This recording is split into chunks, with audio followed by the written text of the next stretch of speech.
Agora quero que você abra comigo o capítulo 14 de Lucas. Lucas capítulo 14, começando no versículo 25. E com ele iam grandes multidões. Observe grandes multidões. Há uma grande multidão aqui esta noite, apesar do fato de que aqui no estádio de Tampa está um pouco mais frio do que Tampa normalmente tem nesta época do ano. E muitas pessoas estão com seus casacos esta noite. Mas o meteorologista promete que amanhã estará bem quente. E há uma grande quantidade de pessoas aqui. Há 35 mil pessoas aqui, apesar do frio. E essa é uma multidão enorme em qualquer lugar do mundo. E havia grandes multidões com ele. E ele, voltando-se, disse-lhes... Você sabe, toda vez que uma grande multidão começava a seguir Jesus, ele a separava. Ele diria, você sabe, vou morrer em uma cruz. Se você não estiver disposto a ir comigo, não me siga. E isso separava as pessoas ali mesmo, porque elas não queriam ir para uma cruz. Pois a cruz era um local de execução romana, onde se executavam criminosos. E disse, se alguém vier a mim e não aborrecer a seu pai, e a sua mãe, e a sua mulher, e a seus filhos, e a seus irmãos, e as suas irmãs, e até a sua própria vida, não pode ser meu discípulo.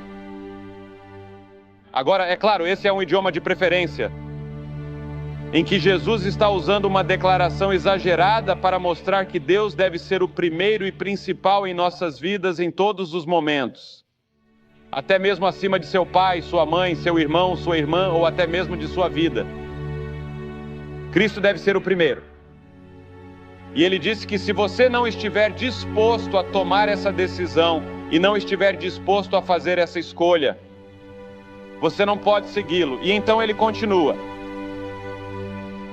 E aquele que não carrega a sua cruz e vem após mim, não carrega a sua cruz e vem após mim, não pode ser meu discípulo. Pois qual de vocês, pretendendo construir uma torre, não se senta primeiro e faz as contas para ver se tem o suficiente para terminá-la? Para que não suceda que depois de haver posto os alicerces e não podendo acabá-los, todos os que o virem comecem a escarnecer dele, dizendo, este homem começou a edificar e não pôde acabá-los. Em outras palavras, Jesus está dizendo, se você vai me seguir, sente-se e calcule o custo. Porque as pessoas que seguiam Jesus eram jovens. Ele também era um homem jovem. Jesus morreu aos 33 anos e nessa ocasião, ele está a caminho de Jerusalém pela última vez. E se você pegar Lucas desde o capítulo 13, o versículo 31 até o capítulo 19 e o capítulo 27, isso tem a ver com essa jornada. Isso o leva por várias partes do que chamamos de Terra Santa, a caminho de Jerusalém e da cruz para morrer por nossos pecados. E você sabe, quando lidamos com os jovens de hoje, há 3 tipos de tensões que encontro entre eles.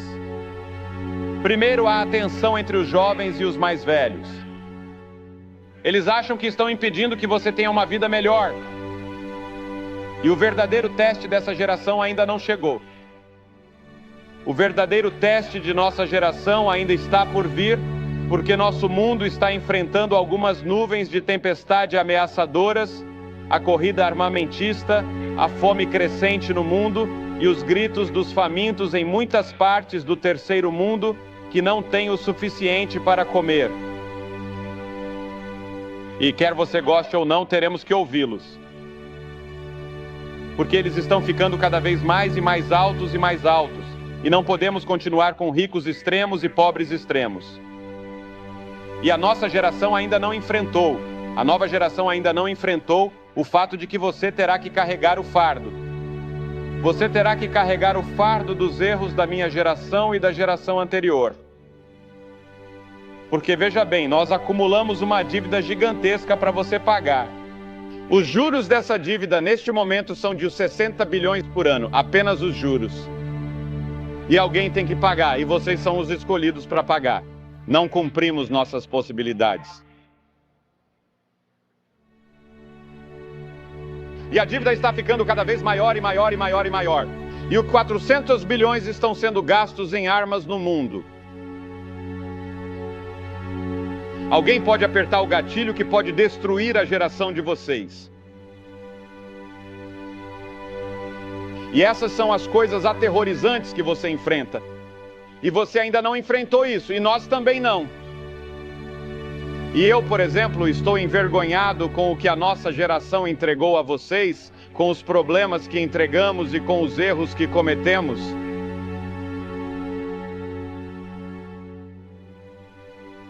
E um desses erros é que não apresentamos claramente a você o Evangelho de Cristo e o que custa seguir a Cristo, e a alegria, a emoção e o entusiasmo de seguir a Cristo e conhecê-lo e ter seus pecados perdoados, para que mesmo que você esteja em uma cadeira de rodas, possa ter aquele sorriso maravilhoso e dizer: graças a Deus. Que mensagem temos para dar a você? E a segunda tensão que encontro é criada pelos próprios jovens que não gostam de nenhuma parte do mundo, que herdarão e estão tentando abolir toda a sociedade. Como um deles disse, eles se sentem como se estivessem trancados na traseira de um veículo que foi construído de acordo com especificações corruptas. Não é seguro em qualquer velocidade e está sendo dirigido por um bêbado de meia-idade. Eles não querem dirigir, eles não querem nem mesmo ir para onde o carro está indo. Eles só querem sair do carro o mais rápido possível antes do acidente. E, se conseguirem, acamparão onde estiverem, na esperança de sobreviver se conseguirem ficar juntos. E a terceira tensão que encontro é uma tensão que vem dos jovens que usam uma palavra que usavam há uns 3 anos. Acho que os jovens não estão mais usando isso porque está um pouco desatualizado. Mas é uma expressão muito boa que encontro entre os jovens, mesmo nos dias de hoje, embora eles usem uma terminologia diferente. Elas significam a mesma coisa: pendurado solto. Eles são perturbados por um descontentamento mordaz. Eles estão testando os ventos da mudança antes de comprometer sua mente, seu corpo e sua alma. E eles representam muitos dos jovens modernos. Um garoto é pego trapaceando na escola e seus colegas dizem a ele: fique tranquilo. Uma garota engravida, você fica solto. Os alunos pressionados pelos pais para tirar notas melhores ficam soltos. Não se preocupe com isso. Quando o problema fica difícil, relaxe. Afaste-se dela. Não tente pensar para sair de uma confusão. Sinta o que você está fazendo. Abandonar padrões absolutos, eles só desligam você. Mas você sabe, a geração anterior a você, a minha geração e a geração passada, também eram idealistas. Você vê, eles foram tentados a desistir e se soltar milhares de vezes, mas em vez disso, mantiveram seus empregos, pagaram suas contas e seus impostos e lutaram em guerras que precisavam ser travadas para impedir que Hitler conquistasse o mundo. Talvez tenhamos sido ingênuos, mas esperávamos que a geração jovem pudesse assumir a carga da sociedade. E achamos difícil entender a falta de comprometimento hoje. E essa é realmente a falta que sinto entre muitos jovens. Eles realmente não se comprometeram com nenhuma filosofia, ideologia ou fé religiosa. Elas ficam soltas, esperando que o vento venha e as leve em qualquer direção. Peço a você esta noite que se comprometa com o Senhor Jesus Cristo. Conte o custo. Entregue tudo a Ele. Que Ele seja o Senhor de vocês. Deixe que Ele pense por você sobre o que deve fazer em relação à vocação, ao casamento e a esses grandes problemas que você terá de enfrentar pessoalmente. Assim como os problemas corporativos que teremos de enfrentar como uma geração inteira. Nosso mundo está se movendo muito rápido em direção a um clímax de algum tipo. Acho que estamos à beira de um terremoto internacional. E acho que isso pode acontecer a qualquer momento, certamente antes do final do século. A menos que milhões de jovens comecem a marchar para Jesus Cristo com amor no coração, rendidos, comprometidos, estudando a palavra com conhecimento das Escrituras. E é isso que eu peço a vocês, jovens acima de tudo, que conheçam esse livro. Se você pretende ser médico, advogado, empresário ou qualquer que seja a sua vocação, conheça este livro primeiro. Fico feliz por ter estudado em uma escola bíblica antes de ir para uma faculdade de artes liberais. porque eu estava fundamentado nas Escrituras antes de ir. E quando você chega à universidade, e é aqui que eu tenho um pouco de dificuldade com algumas igrejas, não com todas elas. Você sabe, nossos professores da escola dominical não são devidamente treinados para ensinar. Eles mesmos não conhecem as Escrituras. Eles não sabem como comunicar as Escrituras que conhecem. E nossos jovens precisam de treinamento e a igreja pode fazer isso. E em muitos casos, na maioria dos casos, eles estão fazendo isso. E graças a Deus pelas escolas bíblicas e pelos departamentos bíblicos em muitas de nossas escolas cristãs que estão ensinando a palavra de Deus aos nossos jovens. Mas em algumas escolas, tenha muito cuidado quando você fizer um curso bíblico. Quero dizer isso a você agora. Outro dia, um jovem me procurou e disse que queria ir para uma determinada universidade e eu disse, vá. É uma ótima universidade, mas você não deve fazer nenhum curso bíblico. Porque nessa universidade, os professores dessa universidade querem destruir a fé que você tem. E isso está acontecendo com muita frequência em algumas de nossas universidades atualmente. Na verdade, um professor de quem ouvi falar, e na verdade sei o nome dele, entrou na sala de aula. Ele disse, eu devo ensinar a Bíblia a você? Ele disse, primeiramente não acredito em uma palavra sequer. E ele afirmou, vou tentar mostrar por que a Bíblia não é verdadeira. Bem, você pode ver esses jovens que estavam sentados ali, impressionados com o conhecimento do professor, vindos de suas casas onde foram ensinados a amar a palavra de Deus. Quantas tragédias acontecem dessa forma? E cabe à igreja ensiná-los. E para ter certeza de que nosso ensino é a verdade da palavra de Deus. Agora, você sabe, quando se trabalha com jovens, há 3 problemas que você enfrenta quando se trata, eu acho, da palavra de Deus. Primeiro, há um problema intelectual. Agora, isso não é um problema tão grande como era há alguns anos, porque você vê, a ciência hoje tende a confirmar a palavra de Deus. Quando eu estava na escola, a ciência parecia ser contra a palavra de Deus. Hoje, a grande maioria dos cientistas acredita em Deus. 35 anos atrás, a grande maioria não acreditava em Deus. Portanto, o problema intelectual não é tão grande. Mas o problema intelectual que enfrentei é um problema que muitos de vocês enfrentam. Tive que decidir quem era Jesus Cristo. Ele estava o Filho do Deus vivo, o caminho, a verdade e a vida, a personificação de toda a verdade científica, a verdade psicológica, a verdade moral, a verdade espiritual. Ele era a personificação de toda a verdade. Essa é a decisão que precisa tomar hoje à noite. Você precisa tomar uma decisão sobre Jesus Cristo, uma decisão intelectual. A Bíblia não diz nada contra a mente. De fato, a Bíblia tem muito a dizer sobre a mente. Devemos amar o Senhor teu Deus de todo o nosso coração, alma e mente. Que haja em vocês o mesmo sentimento que houve também em Cristo Jesus. A mente é importante, mas lembre-se de que ela foi afetada pelo pecado. E você não pode vir a Jesus Cristo apenas intelectualmente. Esse último passo deve ser dado pela fé. E assim, pela fé, eu digo, Senhor Jesus, acredito que você é quem diz ser, o Filho do Deus vivo, o Criador do universo, que morreu na cruz por meus pecados e ressuscitou para minha justificação. Acredito que você está voltando para estabelecer seu reino. Sei que você é meu Salvador e pela fé eu o aceito. E quando faço isso, Ele muda minha vida, entra em meu coração e me transforma em uma nova pessoa. Ele fará isso contigo hoje à noite. O segundo problema que os jovens enfrentam ao vir a Cristo é um problema moral. Atender aos altos padrões de Cristo. Porque, como você vê, Cristo exigiu o primeiro lugar em tudo. E você precisa vir a Cristo sabendo que terá de pagar um preço. Não pode levar esses pecados sujos, terá que deixar de mentir. Você terá que parar de dormir com aquela garota que não é sua esposa. Você precisa parar de trapacear na escola. Você deve assumir responsabilidade e trabalhar. Você terá de estudar a palavra de Deus para se mostrar aprovado diante de Deus, um obreiro que não precisa ser envergonhado. Todas essas coisas são caras. Você está disposto a pagá-los?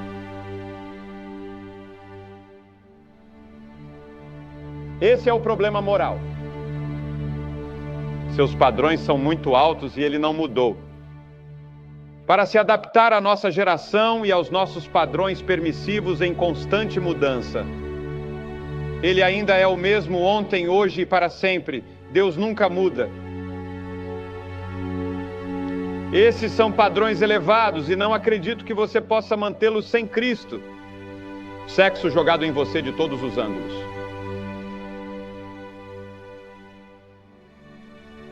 O instinto sexual é muito forte. Deus o deu a você. É um presente de Deus. Não há nada de errado com isso.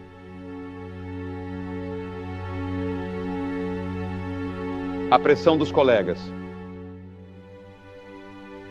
As coisas que vemos nos filmes e na literatura estimulam seus desejos sexuais. E você não pode viver uma vida limpa hoje, a não ser de uma única maneira, que é com Cristo em seu coração. Paulo diz: fui crucificado com Cristo. Já não sou eu quem vive, mas Cristo vive em mim.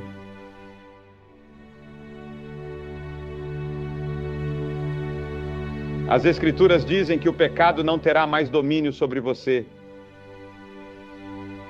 Houve um tempo em que o pecado reinava em sua vida, mas quando você vem a Cristo, o pecado não reina mais.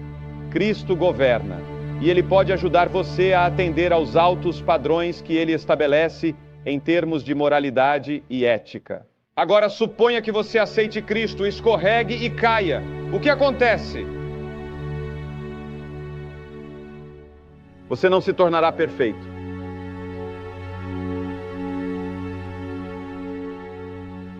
Imediatamente, se você realmente conhece Cristo, você se levantará e se ajoelhará e dirá: ó Senhor, sinto muito, perdoe-me, eu me afasto desse pecado, não quero cometer isso novamente. E você o confessa, reconhece-o, e Ele é fiel e justo para perdoar seu pecado.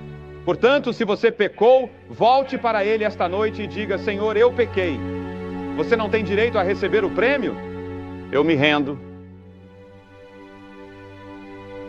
E depois, é claro, há outro problema, que é o problema emocional.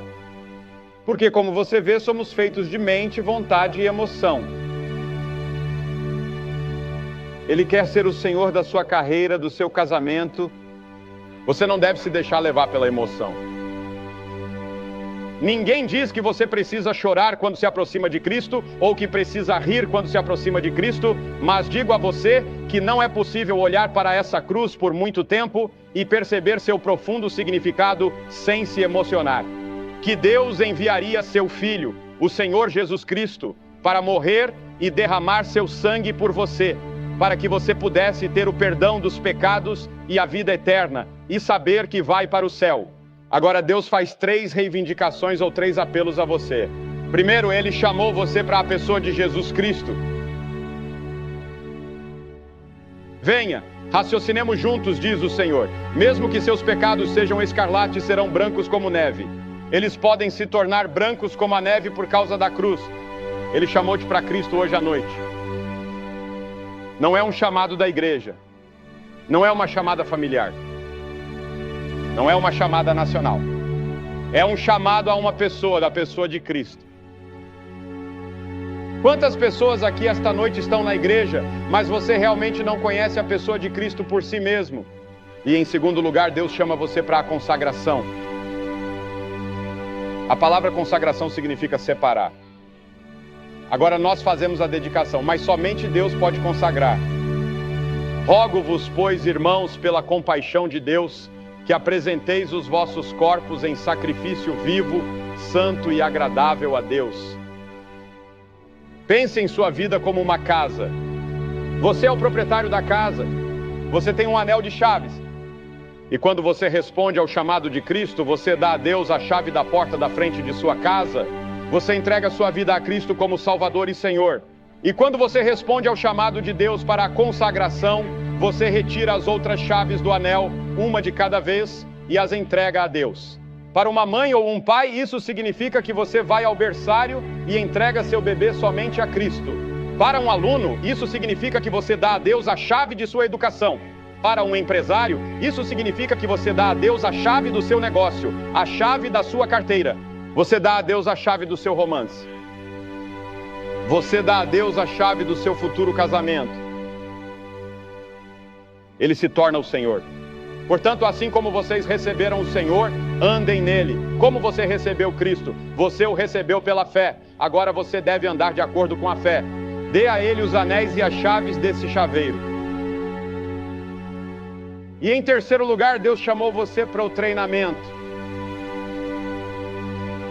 Vou lhe dizer, gostaria que tivéssemos 1 milhão de jovens neste momento que dissessem: vou para onde o Senhor quer que eu vá e serei o que o Senhor quer que eu seja, Senhor. Como Deus poderia usar você em lugares da Índia que eu conheço, na África e na América Latina, e aqui mesmo nos Estados Unidos ou na Europa.